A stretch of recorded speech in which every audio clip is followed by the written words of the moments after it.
මම කියන්නේ එක රාත්‍රියේ මේකට විසඳුම් සොයාගත හැකියි කියලා. දේශපාලන අධිකාරියට අපිට ඒ උවමනාවේ කැක්කුම තියෙනවා.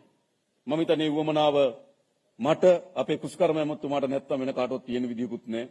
LOLC ෆිනෑන්ස් වෙතින් ලබා දෙන කෙටි කාලීන ස්ථාවර තැන්පතු. අපේ ගොවි මහතුරු හැමදාමත් මුහුණ දෙන ප්‍රශ්නේ තමයි නෙලා ගන්න අස්වැන්නට සාධාරණ මිලක් ලැබෙනවද නැද්ද කියන ප්‍රශ්නේ. හැම වෙලාවෙම තිබෙන මැසෙවිල්ල. මම කියන්නේ එක රාත්‍රියේ මේකට විසඳුම් සොයාගත හැකියි කියලා. හැබැයි අපි විසඳුම් පිළිබඳ සැලැස්මක ඉන්නවා. කොහොමද වෙළඳ පොලේ රාජ්‍ය පංගුවක් නියෝජනය කරන්නේ? කොහොමද මිලදී ගැනීමේ රාජ්‍ය පංගුවක් නියෝජනය කරන්නේ? කොහොමද අලෙවි කිරීමේ රාජ්‍ය පංගුවක් නියෝජනය කරන්නේ?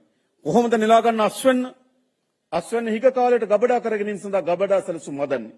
මම හිතන්නේ අපි විශාල ගබඩා ප්‍රමාණයක් නැවත ප්‍රතිසංස්කරණය කරලා ගොඩනගලා තිබෙනවා.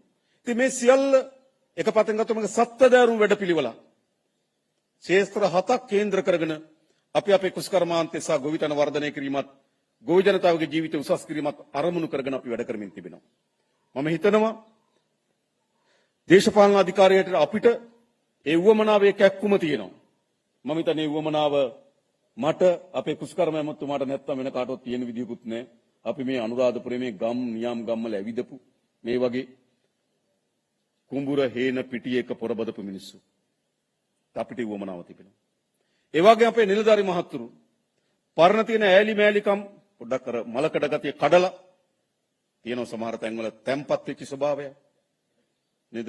ඒ තැම්පත් වෙච්ච ස්වභාවය බිඳලා කාර්යක්ෂම වේගයෙන් මේ පරිවර්තනය සඳහා අපි මැදිහත් විය යුතුයි.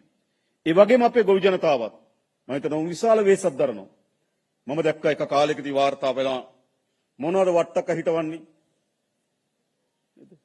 ගිහිල්ලා වහින කාලට වට්ටක්ක යට ඉහලා එනවා. මාස දෙකමාර ගිහිල්ලා කඩාගෙන එනවා කම්මැලි ජනතාවක් වගේ සාකච්ඡාවක්. අපි ඊට වඩා දන්නවා. වගා කරන තැන ඉඳන් වගාව ආරක්ෂා කර ගැනීම දක්වා.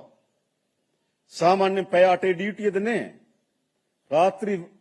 රාත්‍රී යන්න ඕන පැලට වගාව ආරක්ෂා කරගන්න. කාලයක් අවුවද වැස්සද පින්නද රාත්‍රියද දවාලද ભેදකින් තොරව අපේ ගොවි ජනතාවට මේ අස්වැන්න නෙලා ගැනීම සඳහා විශාල පොරබැදීමක් කරනවා. ඒ පිළිබඳ ගෞරවය අපි අපේ රටේ ගොවි ජනතාවට පිරිනැමිය යුතුයි.